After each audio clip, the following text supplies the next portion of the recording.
How do you feel about parents talking with their kids about sex? I think they should do it all the time. Talk about it. I think the more easy and casual and honest a parent is with their child, the less hang-ups they're going to have as they grow up. I can't tell you how many times we hear, well, my parents never said anything. My own mother didn't really do a very good job of educating me. Didn't give me the proper language for my anatomy. And so I have grandchildren. I want them to know the names of their parts. I want them to be comfortable. If they want to hold their genitals, like, okay. I might not want them to do that at the kitchen table, you know. I mean, you know, honey, lovely that you're doing that. I think if you want to do that in your bedroom, I'm totally happy, but not right here, right now. So giving them no shame about it, and a place to have what they want to have about it. Yeah. And I really think, and the other thing that I know is kids hear as much as they're ready to hear. You know, if you think you're going to sit down with your 5-year-old and explain the whole thing to them, they will not get it. There's a great Carol Burnett story. Did you ever know Carol Burnett? A hilarious comedian in my day. I just dated myself. Anyway, she did this whole story. She said, I finally sat down with my teenage daughter and I was going to tell her everything I knew about sex. And I got all ready and I told her everything and I was so proud of myself because I was getting the words just right. And afterwards she looked at me and she said, you have a lot of teeth, Mom. She didn't hear anything. All she could see was her mother's teeth while she was talking. And I never forget that because it's like the little girl, you know, she probably asked, where do babies come from? Or where, you know, is there a baby in your tummy or something?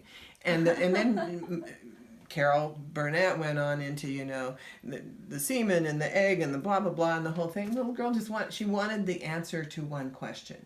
And I think that it's paramount for parents to answer the question that they're asked. And then let that sit. And if the kid has another question, they will ask it.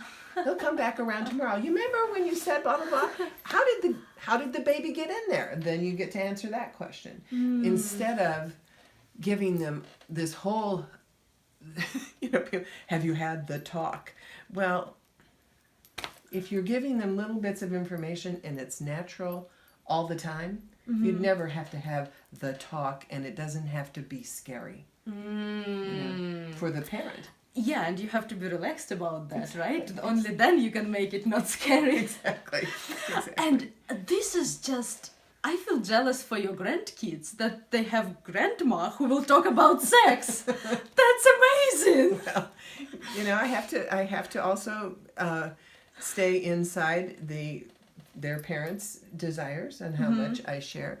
But I do remember when my grandson was about 3, and I asked my daughter, so have you named his penis? And she's like, well, no. And I told him, he was talking about it. I said, it's your penis. He was so cute. He stood up in the bathtub.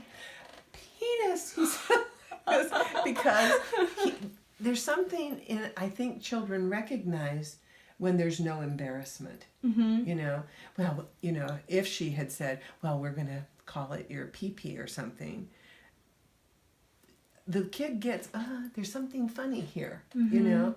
And to say, no, that part of your body is called a penis. This is your testicles. This is your labia, whatever, female. Yeah. And, and they're just like, oh.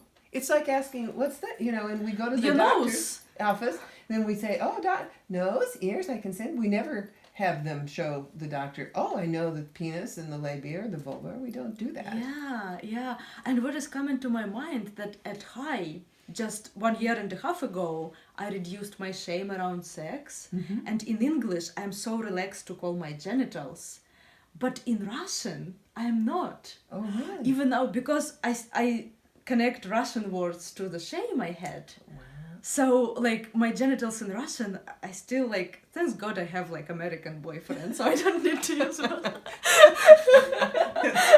That's good. But that's interesting. Yeah.